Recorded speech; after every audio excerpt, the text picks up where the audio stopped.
7:47 a.m. Sunday, May 10th, 2026.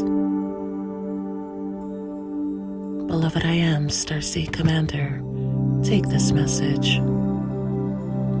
We have gathered you here today to remind you of all that has been, of all that is, and all that is to be. Stand by for clearance. Recognition complete. Advancing. Stabilizing. Connecting to the Arcadian lineage of Mars. Descendants of Anunnaki and Mintaka in Orion's belt. Descendants of Draco. Stand by for clearance.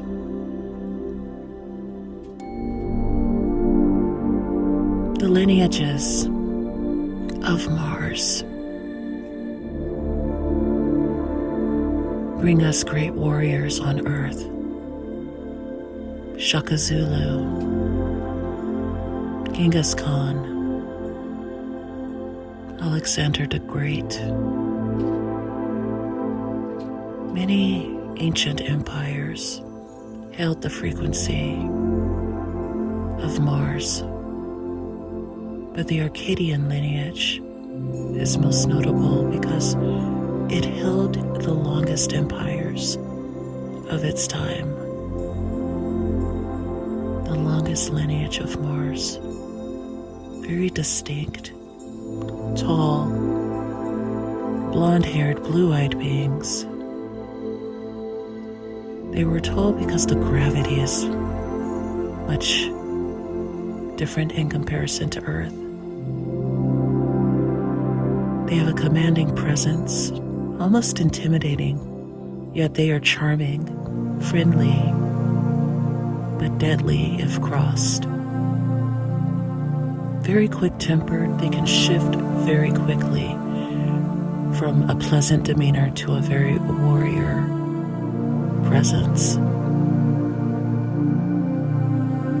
This noble lineage had many offshoots that were service to self more than service to others, because expansion and territorial domain was critical, was essential to the sustainment of their lineage. If you got in their way, you most likely would get ran over. They rarely hesitated when it came to expansion. And if you did not assimilate, you were wiped out. But in most cases, you assimilated if survival was guaranteed. There were intermarriages, there were adaptations made with certain lineages. Ultimately, this spread through the lineages on Earth that would be known as Aztec. They would be known as the more warrior-type empires. The Romans. Anyone who sought conquest. There are the Saxon tribes of Germany. There are the Nordic tribes of Scandinavia, the Vikings. This is where they get their aggressions. This quest for dominance, this thirst for control. The Anglo-Saxons, who would become colonizers of the Americas, Canada, Australia, the Commonwealth. There is something underlying all the way into New Zealand. There is something there. The colonizers of all the Pacific Islands, There is something there. There's a reason why they are driven to do this. And it all goes back to Mars, Orion, and Draco. We are shifting to ancient China. General Guan Yu of the Three Kingdoms. Draco lineage, the dragon. All dragon emperors of China have a frequency of Draco, Orion, and Mars somewhere in their lineage. There's a formula there. Not all, but in most cases, there is a formula there. The samurai of Japan. There is a code among the knights of Celtic Britain. There is a code among the Knights Templar. There is a code among the warrior class societies of Earth. And the line is not crossed. It's been incorporated into our military societies and our paramilitary societies and even our police organizations. There is a code there. It's a martial code from Mars. The very word Mars means martial.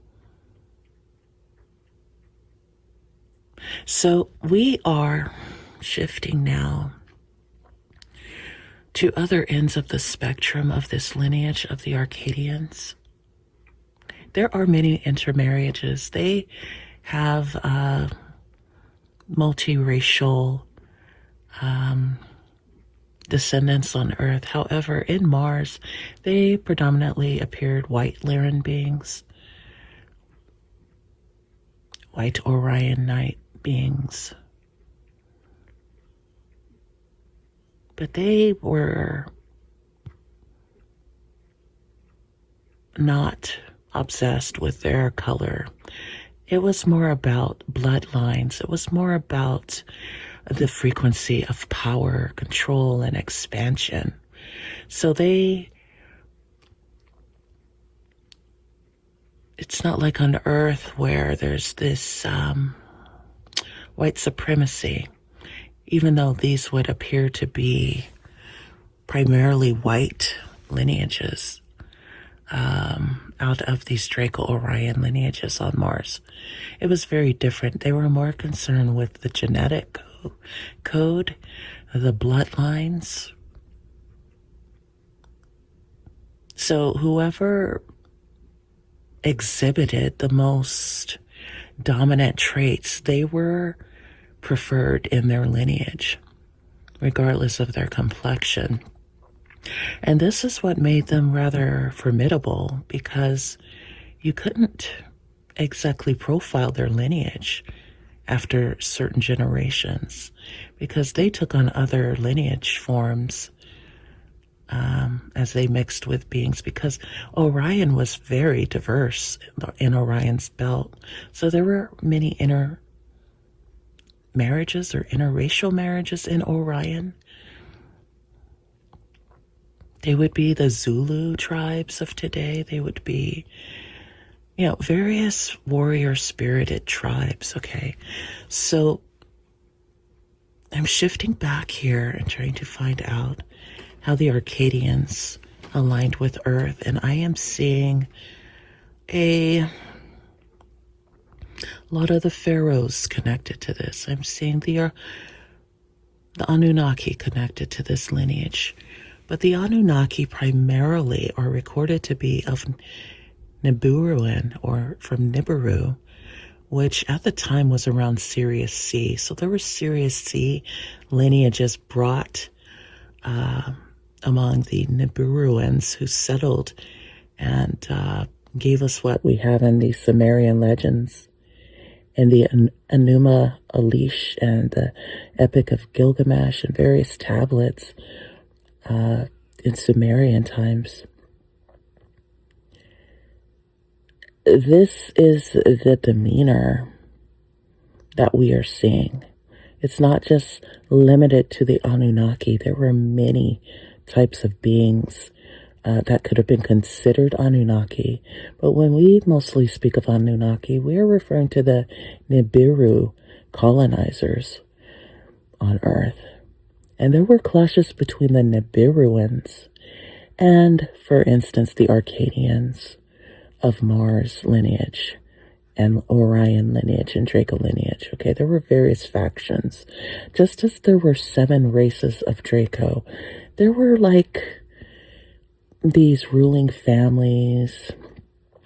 Today we assume there are 13, but back then it was more like no more than 7 ruling families or ruling caste that reflected Draco in some way.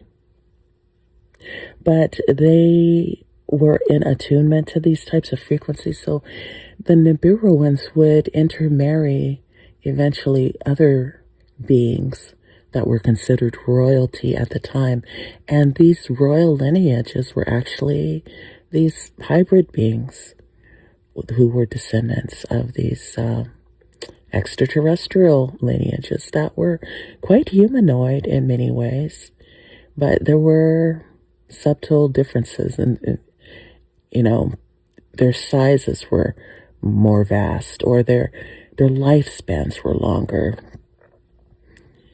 But they we're searching for appropriate terms. They were sexually compatible. Okay, they were sexually compatible.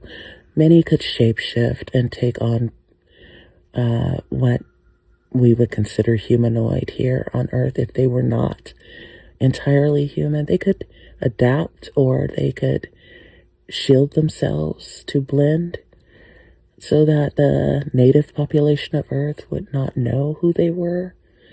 But ultimately, the children would come out different. They would be considered star child or star children. This was common in ancient Greece and ancient Egypt. There were starborn children, or children who were born of beings of the stars. Star child. Moon child comes to mind. Various titles given to these auspicious children. And so in the tradition of Jesus, he would have been considered a star child because he was in alignment with the 3 kings, or the Orion's belt, as well as Sirius, their eastern star that they were connected with in ancient times. And this was brought into ancient Palestine. It was brought into the Essenes. It was brought into the Egyptian mystery schools and the Greek mystery schools. The Greek mystery schools. And anytime there are pantheons, there's some truth to it. There are reflections of these lineages. The Titans, for instance, were a actual ruling family. Okay, the Olympians, they were descendants of the Titans, and they were rebelling against the old order. So we are invited to re-explore our myths, our global myths, in terms of extraterrestrial lineages that were somewhat exaggerated because perhaps they appeared to be, greater than human or longer living, but they were still part of this cosmic family, which is why many humanoids today still feel in alignment with some of the ancient gods and goddesses. They still revere the gods of their tribes, or in some cases their ancestral gods or spiritual family gods. So you may be of one lineage,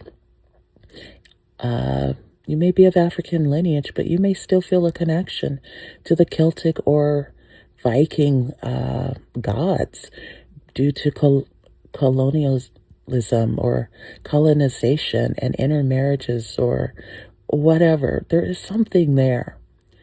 Okay, just as many Europeans are attracted to African art or Egyptian mysteries and so on. It's not limited to your physical lineage. You also have a spiritual lineage or a past life connection there. So that is worth exploring. There's also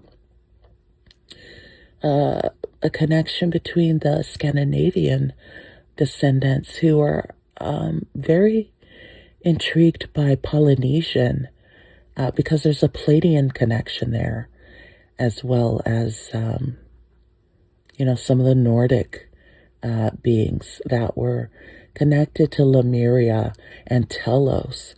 Okay, so there's a cross. We need a cross-examination here because there's so many connections that are webbing across the world. Okay, it's not like you were just in one part of the planet. Okay, many people in the West feel a connection to the Hindu culture. Okay, and they are yogis in the West. They are serious yoga instructors and teachers and guides in the West that are, they are descendants. They are spiritual children of the Hindu culture or may have had past lives there. So we are exhibiting all of these examples. We're providing all of these examples because that is what was shown in the Arcadian lineage. And this Arcadian lineage, once it was brought to Mars, would be brought to Earth. And we are shown that there's always a split between the light and the dark of the lineage. Beings of the light and beings of the dark in the lineage because of the balance. There's always this divine masculine and divine feminine balance between the lineages. So some of these Arcadian lineages will come to Earth to help assist humanity after the very hard lessons they learned in Mars. And some would come to continue their expansion of empires on Earth. And Ares was part of this lineage in ancient Greece. The god, he's not really a god, he's just extraterrestrial royalty, but he would have been part of this Arcadian lineage from what I'm seeing. And so very tall, muscular physique, powerful physique. Hercules would have been part of this, but against the more controlling, he would have been more on the side of the people than of the royal family, even though he was of royal lineage. So you see these various family, as I said before, family feuds between what we perceive to be gods, but we're just royal lineages from other planets and star systems. You can hear from my voice it dropping in frequency, like there's a bass there because I'm tapping into this divine masculine energy right now. Stand by. I'm trying to neutralize.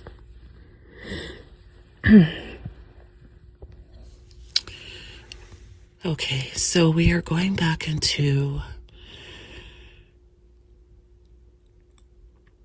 a time that may not be included in human history. There are many chapters of human history that are not recorded. But there was a time when the ancient Candaces of Ethiopia, the royal lineage of Ethiopia, which had beautiful dark goddess complexions, they appeared to be like Sheba, and Solomon and Sheba. The Candaces were very powerful Martian women who ruled in ancient Ethiopia. They are the ones who defeated Alexander the Great when he tried to invade Ethiopia. He was, of course, defeated by these Candaces.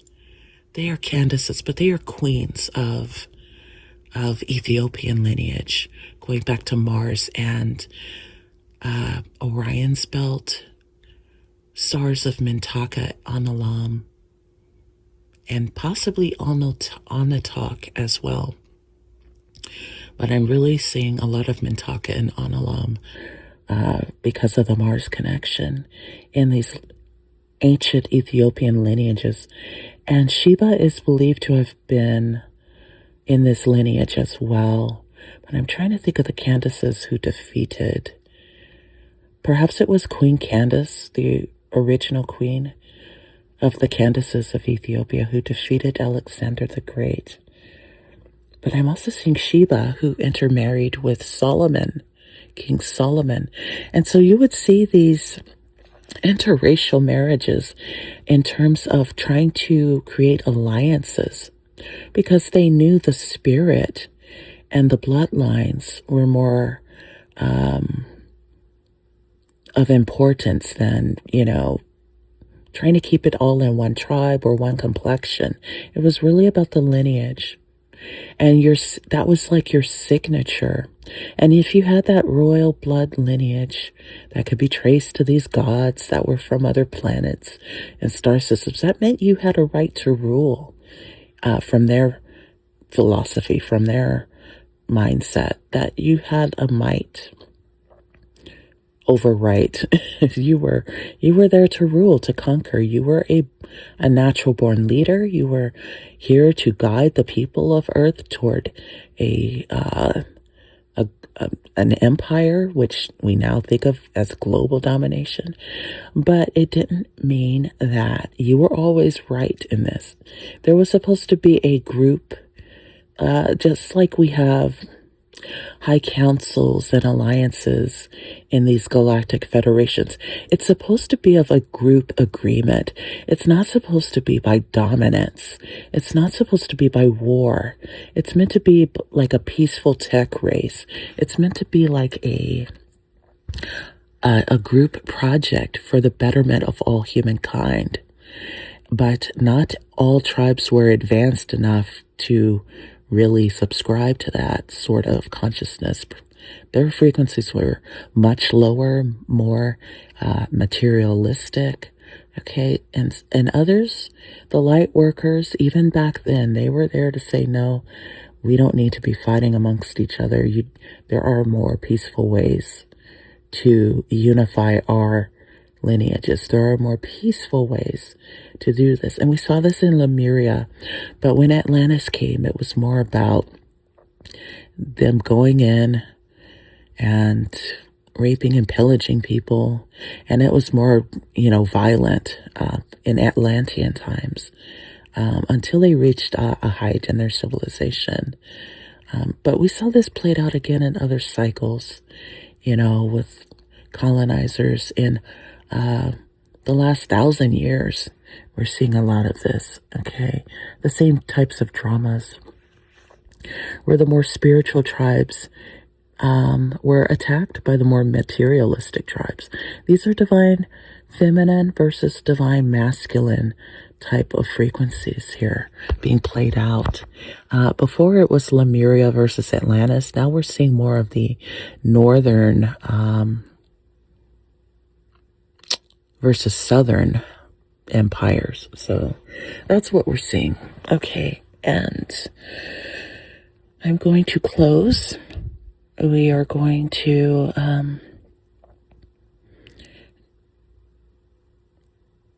stand by for recognition to close on a higher frequency.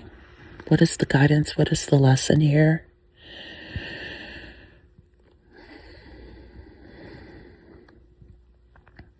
A lesson is nothing is what it appears to be. There are two sides to each story. Rediscover your histories. They are incomplete. They are told from the viewpoint of the victor. Those who were colonizers, they were the ones who controlled the narratives. But the ones who were conquered were actually the ones who are able to provide more background on this. So revisit the histories of the tribes, the indigenous tribes, and also understand that it is about lineage. And we have seen this played out again and again. And in these multiracial lineages of Orion's belt and Mars, which have come to Earth to rule the entire planet, they are the ones who are repeating mistakes of the past. And they must learn that if we do not want to have the destruction like we saw in Mars as well as Maldek, that there needs to be a balance, and this balance is being restored. And the Galactic Federation is working very closely with light workers, way showers, and starseeds to ensure that the threat is stabilized, because we are looking to grant humanity access to their ascension, which has been held up for so long due to quarantine, to prevent interference of their own development spiritually. And so that is the work that must be done. That is why we are here. And we are waking up to this. We are beginning to recognize these ancient lineages and tribal disputes, and why certain beings appear to identify with the serpent and the dragon and seem to be more about conquest, and others seem to be more of the serpent lineage, about the quest for wisdom and understanding and healing, as opposed to the dragon lineages, which are more about conquest, control, domination. Okay, and we're seeing this played out now, the yin and yang. It's being played out in real time. So more to come on this, but for now, we leave you with that to reflect upon. We are all one, and so it is. Beloved, I am Starseed Commander, Anunnaki, and transmission.